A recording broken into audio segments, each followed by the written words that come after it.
आज की इस वीडियो में अपन जिस क्वेश्चन के बारे में डिस्कस करने वाले हैं वो आपने के पास जेईई मेंस के 13 अप्रैल 2023 की सिर्फ फर्स्ट का क्वेश्चन है, जैसा कि आप लोग देख पा रहे हैं। यहाँ पर देखिए आपने कैसे क्या आ रहा है कि let y equal to y of 1x and y equal to आपने कैसे y2x be the solution of the curve differential equation. आपने कैसे दोनों कर्व का डिफरेंशियल इक्वेशन सेम दे रखा है with the initial condition y of 1 0 equal to 0 के बराबर दे रखा है, y ऑफ 2 0 इक्वल टू आपने कैसे 1 के बराबर दे रखा है respectively. Then the curve y equal to y of 1x and y equal to y of 2x is intersect at। अपने कैसे क्या आ रहा है, ये दोनों कर्व कितने पॉइंट पे इंटरसेक्ट कर रहा है वो आपने कैसे बताना है। बताइए यहाँ से अपने कैसे dy upon dx equal to अपने कैसे किस बराबर दे रखा है y प्लस 7 के बराबर है। देखो अब इस क्वेश्चन को दो तरीके से बना सकते हैं, एक तो अपने कैसे वेरिएबल सेपरेबल से, एक अपने पास लीनियर डिफरेंशियल इक्वेशन के। आपकी मर्जी है, आप किसी से बना ले। यहाँ से अपने कैसे dy और अपॉन में हम वेरिएबल सेपरेबल से जा रहे हैं, तो ये आ गया अपने कैसे y प्लस 7 के बराबर इक्वल टू आ गया अपने पास डी एक्स और प्लस टाइम्स सी के बराबर। सॉरी प्लस टाइम्स सी कहाँ, अभी अपने पास इंटीग्रेट कीजिए बोथ साइड। ठीक है, तो इधर अपने के पास हम क्या किए सेपरेट कर लिए, इधर इंटीग्रेट करें इधर भी इंटीग्रेट। यहाँ से अपने जैसे इंटीग्रेट करेंगे तो ये अपने किस पर आ जाएंगे एल एन, ये आ गया अपने पास वाई प्लस 7 के बराबर। ठीक है, मॉड लगाना ना भूलें, यानी तो अपने पास मॉड एक ही बार लगा लीजिए। ठीक है, तो ये आ गया अपने पास वाई प्लस 7 के बराबर और प्लस टाइम्स ये आ गया अपने पास एक्स इक्वल टू अपने पास किस पर आ जाएंगे इक्वल टू आ गया अपने पास एक्स प्लस सी के बराबर। ये अपने के पास अब जनरल इक्वेशन आ गया, क्या आ गया जनरल इक्वेशन। अब अपने पास इस दोनों का कंडीशन फुलफिल करेगा और अपने पास दोनों अलग अलग करवाया जाएगा। ठीक है, तो एक तो अपने पास ये जनरल इक्वेशन आ गया, इस ये तो पूरा कॉपी हो। ठीक है, तो यहाँ से अपने के पास क्या कीजिए x इक्वल टू अगर जीरो डालते हैं, यहाँ से अपने पास हम दो अलग अलग कर्व निकाल करके बता रहे हैं। यहाँ से अपने पास जैसे ही x इक्वल टू क्या डालते हैं जीरो, तो यहाँ से अपने पास y इक्वल टू जीरो आ जाएगा, इसमें अपने पास y ऑफ 1 आ जाएगा।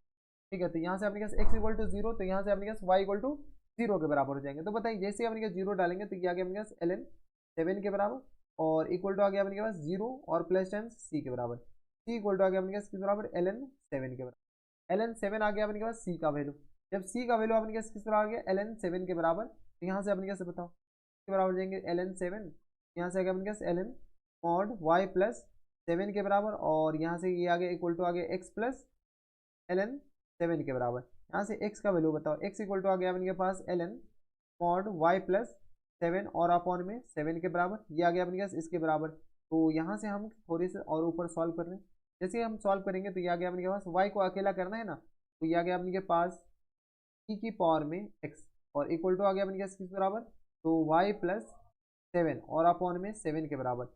यहाँ से आ गया अपने पास y इक्वल टू हम डायरेक्ट लिख रहे हैं, तो ये आ गया अपने पास 7 की पावर में y इक्वल टू आ गया अपने पास 7 e की पावर में x और माइनस टाइम 7। ये आ गया अपने पास पहला फंक्शन। यहाँ से नहीं अपने पास ये जो फंक्शन आया वो अपने पास किस पर आ गया y of 1 x equal to किस पर आ जाएंगे 7 e की पावर में x और माइनस टाइम 7 के बराबर। ठीक है, अगर आप इसको लीनियर डिफरेंशियल इक्वेशन से बनाते तब पर भी अपने के पास आंसर यही आता। y ऑफ 1 x अपने पास किस बराबर हो गया, तो 7 e की पावर x माइनस टाइम 7 के बराबर। अब अपने के पास क्या कीजिए इसका वैल्यू डालिए किसका, तो अपने के पास इसका कंडीशन जैसे डालेंगे तो यहाँ से अपने के पास किस बराबर आ जाएंगे, तो L N mod Y plus 7 और इक्वल टू आ गया किस बराबर एक्स प्लस सी के बराबर। इसमें अपने के पास क्या कीजिए एक्स इक्वल टू क्या पुट कर लीजिए एक्स इक्वल टू जीरो और वाई इक्वल टू अपने के पास 1, x equal to zero put कर लीजिए और वाई इक्वल टू अपने के पास 1 आ गया। ये अपने के पास इक्वेशन 1 आ गया, पहला कर्व मान लीजिए इसको। ठीक है, जैसे x equal to zero put करेंगे तो ये आ गया अपने के पास एल एन मॉड 8 के बराबर और इक्वल टू आ गया अपने पास हाँ या ना, तो सी इक्वल टू आ गया अपने पास एल एन 8 के बराबर। कोई दिक्कत परेशानी नहीं हुई। इक्वल टू जैसे एल एन 8 आ गया, यहाँ से अपने पास इसमें वैल्यू चिपका रहे हैं, इसमें जैसी वैल्यू चिपकाएंगे तो L N mod Y plus 7 और अपॉन में किस तरह आ जाएंगे तो वाई प्लस 7 और ये आ गया अपने पास अपॉन में कुछ इक्वल टू आ गया अपने पास एक्स प्लस एल एन 8 के बराबर। तो यहाँ से अपने पास एक्स इक्वल टू किस पर आ जाएंगे L N mod Y plus 7 और अपॉन में किस पर आ जाएंगे 8 के बराबर। यहाँ से अपने पास सॉल्व कर लीजिए, सॉल्व कीजिएगा तो ये आ गया अपने पास ई की पावर में एक्स इक्वल टू आ गया अपने पास वाई प्लस 7 और अपॉन में किस पर आ जाएंगे 8।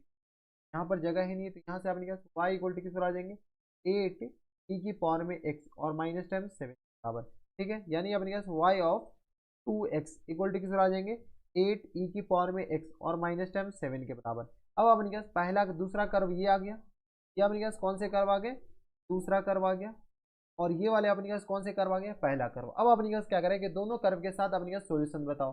ठीक है, तो यहाँ से अपने के पास सोल्यूशन निकालने के लिए y of 1x equal to अपने पास y ऑफ 2x के बराबर करना पड़ेगा। इंटरसेक्शन अपने पास ऐसे निकाला जाता है, सॉरी ये अपने पास इंटरसेक्टिंग पॉइंट। तो यहाँ से आगे अपने पास 7e की पावर में x, 7e की पावर में x और minus time 7 equal to 8e की पावर में x और माइनस टाइम 7। यहाँ से अपने पास जो कैंसिल आउट हो रहा है कैंसिल आउट कर लीजिए, ये अपने पास क्वेश्चन में दे रखा है, ठीक है। तो यहाँ से अपने पास 7 और 7 कैंसिल आउट हो गया। यहाँ से अपने पास आ जाएंगे माइनस टाइम्स ई की पावर में x इक्वल टू आ गया 0 के बराबर, यानी ई की पावर में x इक्वल टू 0 के बराबर। कभी ई की पावर में x 0 हो सकता है क्या? कभी नहीं हो सकता।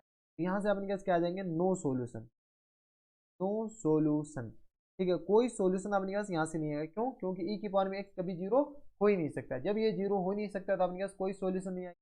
2 पॉइंट, नो पॉइंट, अपने पास कोई भी पॉइंट ऑफ इंटरसेक्शन नहीं आएंगे। ये पूछ रहा है कि अपने पास इंटरसेक्टिंग पॉइंट कितने आएंगे, तो कोई भी इंटरसेक्टिंग पॉइंट नहीं आएंगे। तो ये थे अपने पास जेईई मेंस के 13 अप्रैल 2023 के शिफ्ट फर्स्ट का क्वेश्चन था। बढ़िया क्वेश्चन था, अच्छा क्वेश्चन। तो बस नेक्स्ट वीडियो में अगर आपको हमारे पढ़ाने का तरीका सही लग रहा हो तो प्लीज़ इस वीडियो को लाइक कर दीजिएगा, साथ में चैनल भी सब्सक्राइब कर लीजिएगा ताकि ऐसे इंटरेस्टिंग वीडियो आपको फ्यूचर में भी मिलती रहे। तो बस नेक्स्ट वीडियो में मैं आपसे मिलता हूँ नेक्स्ट वीडियो में, तब तक के लिए stay happy, stay healthy and good bye.